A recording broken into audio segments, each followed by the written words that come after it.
కనీసం ఇంకా రెండింటినైనా చెప్పడం నేను ప్రయత్నం చేస్తా. బాప్తిసం పొందిన వాళ్ళు ఈ రాత్రి ప్రభు ప్రేమను బట్టి మిమ్మల్ని అడుగుతున్నాను, రక్షణ పొందడానికి మీరు ఎందుకు ఆలస్యం చేస్తున్నారు? ప్రభు మీ కొరకు 150 కేజీల బరువైనటువంటి సిలువను మోసినప్పుడు ఆయన ప్రేమ మిమ్మల్ని కదిలించట్లేదా? 6.5 లీటర్ల రక్తాన్ని మీ కొరకు దారిపోసాడు. తమ్ముడా, చెల్లిని, అన్నా, ఆయన ప్రేమ స్పర్శ నీకు తగలట్లేదా?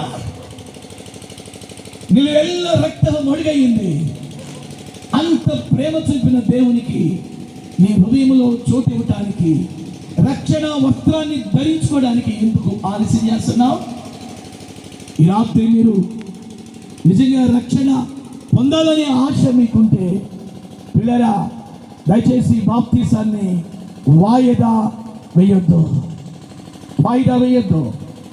నిజంగా ఈ సభల్లో కొన్ని వేల రూపాయలు ఖర్చు పెట్టి ఈ సభలో దైవజనులు ఏర్పాటు చేశారు అంటే ఏదో వాక్యం చెప్పి సేవకులు వెళ్ళిపోవటానికి కాదు. కనీసం కొన్ని ఆత్మలైన రక్షణ పొందాలి. కనీసం కొన్ని ఆత్మలైన దేవునితో తిరగాలి. అప్పుడే ఈ సభలకు ఒక అర్థం ఉండింది. చాలామంది సేవకులు మీటింగ్ గంభీరంగా పెట్టుకుంటారు. ఎందుకండి? వాళ్ళ స్టేటస్ చూపించుకోవడానికా? పాంప్లెట్లో వాళ్ళ ముఖాలు చూపించుకోవడానికా? పలానా దూరం నుండి, కందుకూరు నుండి, ఎక్కడెక్కడి నుంచో దైవజనం తీసుకొచ్చామని గొప్పగా చెప్పుకోవడానికా? అలా గొప్పగా చెప్పుకుని సభలు ఏర్పాటు చేసుకునే వాళ్ళు ఉంటారు. కొంతమంది దైవజనులు మాత్రమే ఈ 3 దినాల సభల్లో కనీసం ఒక 20 మంది అయినా, కనీసం ఒక 10 మంది అయినా, కనీసం ఒక 5గురైనా, కనీసం ఒక్క ఆత్మ అయినా రక్షణ పొందాలి. అప్పుడే ఈ సభలకు ఒక అర్థం ఉండిద్ది. రక్షణ పొందినటువంటి మిమ్మలను ప్రభు రక్షణతో అలంకరించునుగాక. బాప్తీసం తీసుకోవడానికి ఆలస్యం చేయొద్దు. మనిషికి ఉంది ఒకే ఒక్క జీవితం.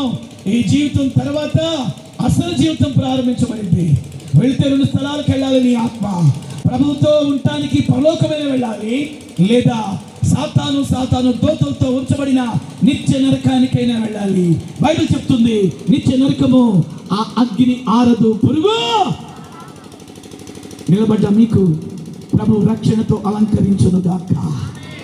కూర్చోండి. Thank you.